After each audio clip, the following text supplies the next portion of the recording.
बिस्मिल्लाहिर्रहमानिर्रहीम। अस्सलाम वालेकुम। मुजम्मिल वॉइस ऑफिशियल में खुशामदीद। एक जज साहिबा एक मुजरिम को सजा सुनाने का वाकया बयान करते हुए बताती हैं कि मैं अंदरून सिंध एक पसमानदा सी तहसील में फराइज सर अंजाम दे रही थी कि मेरे सामने एक मुजरिम को पेश किया गया जिसने दौरान डकैती न सिर्फ खातून से जिनसी ज्यादती की थी बल्कि इसे हवस मिटाने के बाद कत्ल कर दिया गया था। शवाहिद के मुताबिक खातून के गले में फंदा डालकर इसे छत में लगी हुक से लटका दिया गया था, मगर खातून के हाथ और पांव खुले थे। हैरत अंगेज तौर पर गर्दन में लगे फंदे को खातून ने सिर्फ एक बार पकड़कर छुड़ाने की कोशिश की थी और मुझे ये बात बहुत अजीब लगी थी, क्योंकि जब दम घुटने से मौत होती है तो इंसान एड़ियां रगड़ता है, गले लगे फंदे को निकालने की भरपूर कोशिश करता है, मगर इस खातून ने ऐसा बिल्कुल भी नहीं किया था। चूंकि रस्सी के बने फंदे पर खातून के जाहिर होता था क्योंकि उसकी उंगलियों के निशानात मौजूद थे, जिससे जाहिर हो रहा था कि खातून को जिंदा हालत में फंदे से लटकाया गया था। मैंने ये सवाल तफ्तीश अफसर से भी किया था कि खातून ने खुद को फंदे से आजाद कराने के लिए हर मुमकिन कोशिश क्यों नहीं की। मेरे सवाल के जवाब में तफ्तीशी अफसर ने जवाब दिया था कि ना तो हमारा ख्याल इस तरफ गया है और ना ही हमने ये सवाल मुजरिम से पूछा है। अगर आप हुक्म दें तो दोबारा तफ्तीश कर लेते हैं। मैंने दोबारा तफ्तीश से मना करते हुए रूबरू खड़े मुजरिम को मुखातिब करते हुए पूछा कि इस खातून के साथ इस कदर बर्बरियत बरतने की वजह क्या थी, और दूसरा, तुमने जब खातून को छत से लटकाया तो उसके हाथ बेख्तियार फंदे से आजाद होने की कोशिश के लिए फंदे को बार बार जगह जगह लगने चाहिए थे, क्यों नहीं लगे?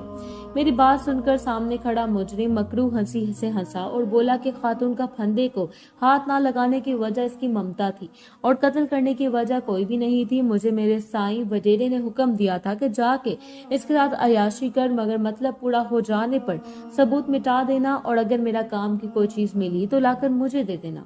दरअसल खातून और इसका शौहर पढ़े लिखे थे और वडेरे की धौंस नहीं मानते थे, इसलिए वडेरे ने मेरे जरिए इनको सजा देने का फैसला कर लिया और वडेरे के हुक्म पर मैंने सजा दे दी।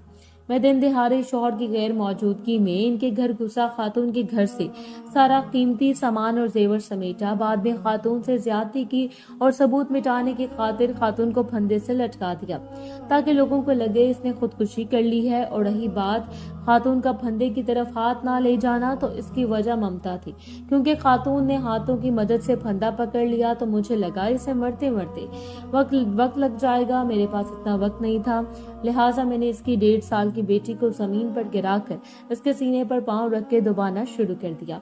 बेटी को देखकर खातून अपनी मौत को भूलकर बेटी की तरफ लपकने लगी और चंद ही झटकों से इसकी गर्दन टूट गई। गर्दन टूटते ही वो मर गई। मैं इसकी बच्ची को वहीं छोड़कर जेवर और नकदी उठाया और बाहर निकल आया। मैंने अपनी जरूरत की चीज हासिल कर ली थी और साईं की जरूरत की चीज साईं को दे दी थी।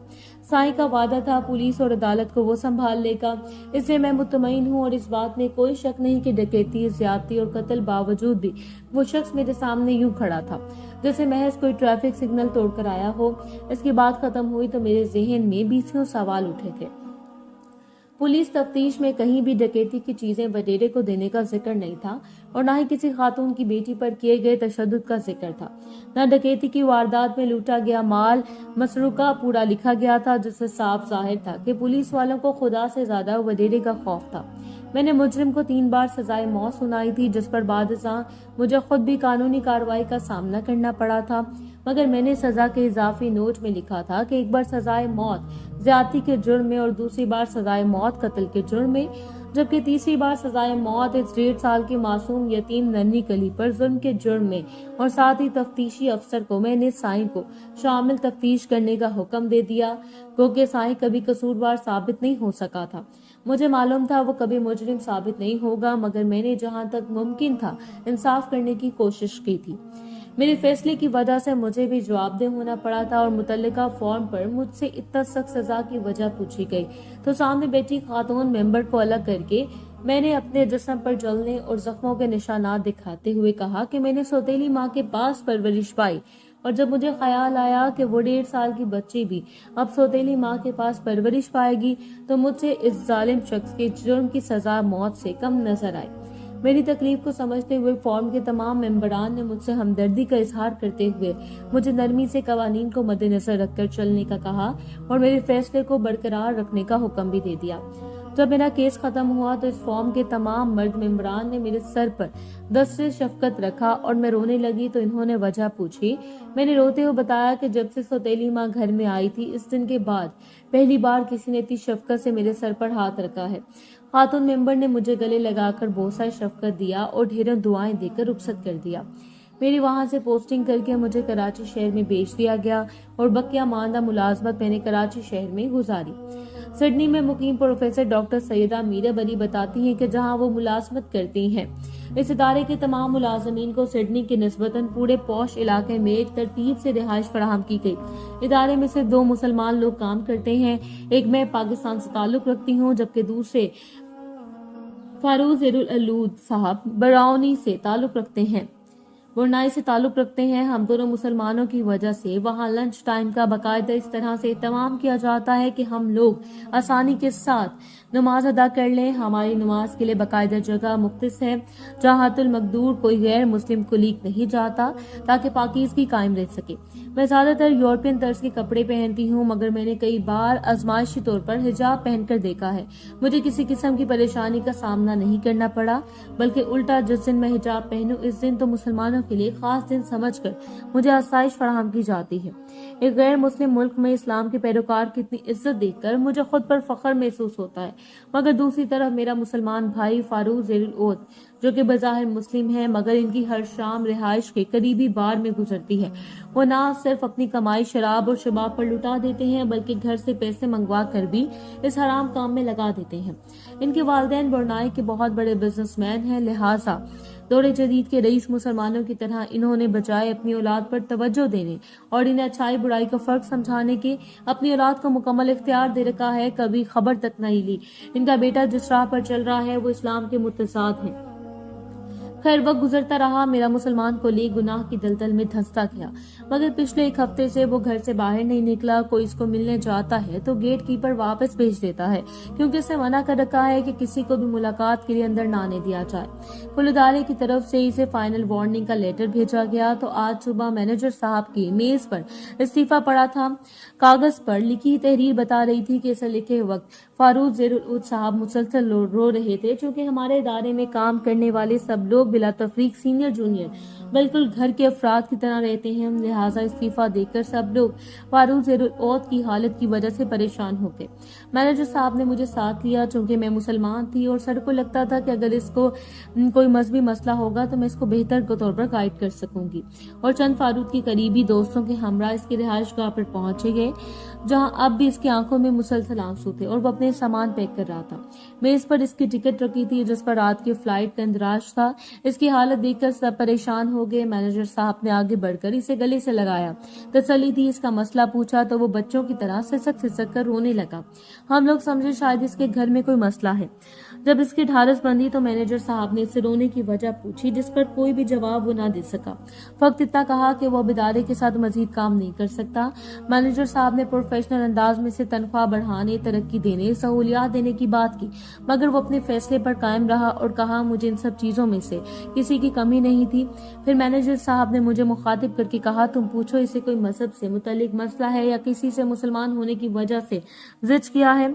मैंने आगे बढ़कर फारूक ज़ेरुल-अलूद साहब को भाई कहते हुए मुखातिब किया और परेशानी की वजह पूछी तो एक बार फूट फूट कर रो दिए और इतना कहा कि मुझसे मेरा महबूब नाराज है और मेरे महबूब भी मुझसे नाराज है। इसकी बात सुनकर मैनेजर साहब मुस्कुरा दिए, शायद वो दुनियावी महबूब समझे होंगे। मगर जब मैंने इससे बात की वजाहत मांगी तो इसने बताया कि मैं पिछले हफ्ते की रात को हालत गैर में बार के अंदर शराब में धुत डांस कर रहा था कि बार का मालिक आया। हर तरफ खामोशी हो गई। इस वक्त पर रोजाना ही बार के अंदर म्यूजिक बंद कर दिया जाता था जो तकरीबन 2 से 2.5 मिनट बंद रहता था। मगर मैंने शायद ज्यादा पी रखी थी और म्यूजिक बंद होने पर हल्ला गुल्ला करने लगा तो बार के मालिक ने मुझे बाजू से पकड़कर पूछा क्या तुम मुसलमान हो? मैंने कहा हाँ मैं मुसलमान हूँ मगर इससे तुमको क्या गर्ज? मेरी बात सुनकर इसने म्यूजिक चला दिया और आइंदा कभी बंद न करने का हुक्म भी दे दिया। सब लोग मुझे दाद देने लगे मगर बार का मालिक मुझे बाजू से पकड़कर एक कमरे में ले गया जो बाज़ाहिर ऑफिस मालूम होता था। इसने मुझे इंतहाई इज्जत और तकरीम से बिठाया और बताया कि मैं कतर के ईसाई घर में पैदा हुआ हूँ। मेरे वालिदैन वहीं मुकीम है, मेरी परवरिश वहीं हुई और मैंने मुसलमान स्कूलों में पढ़े हुए सीखा है कि अजान के वक्त खामोश रहते हैं। मैंने ना सिर्फ इस पर अमल किया बल्कि अपने वालिदैन को भी इस बात पर कायल कर लिया। हमारे घर में अजान मुकम्मल तवज्जो से सुनी जाती है। रमजान का खास ख्याल रखा जाता है।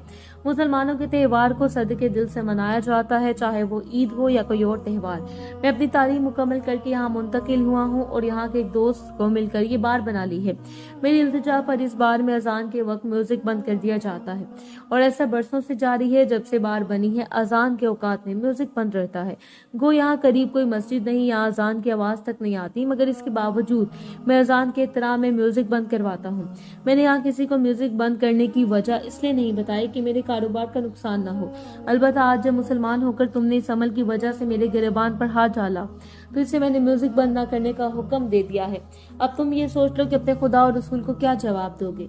बार के मालिक की बात सुनकर मैं लर्ज गया। मैंने इसके पांव पकड़ लिए। मैंने इससे कहा कि वो वादा करे, पूरा करे और वो अजान के औकात में म्यूजिक बंद रखेगा। इस वक्फे के दौरान इसका जितना नुकसान होगा मैं पूरा करूंगा।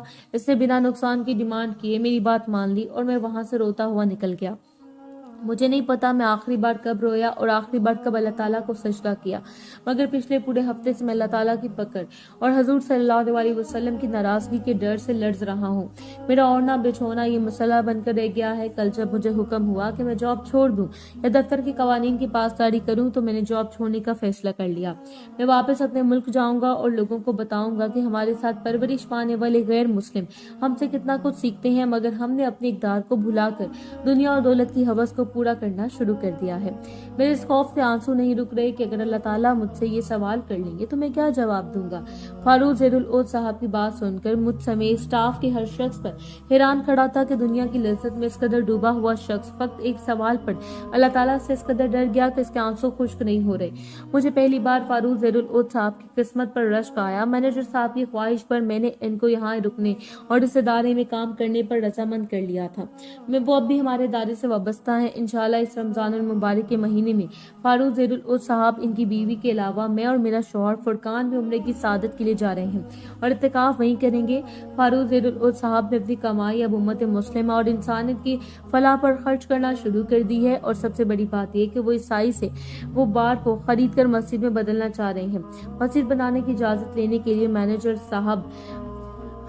साहब इनको बहुत सपोर्ट कर रहे हैं। फारूक ज़ेरुल औद साहब की कहानी से हमें सबक मिलता है कि अहले अकल के लिए इशारा काफी होता है। अल्लाह ताला ने तो फिर भी तमाम चीजें खोल कर बयान कर दी हैं।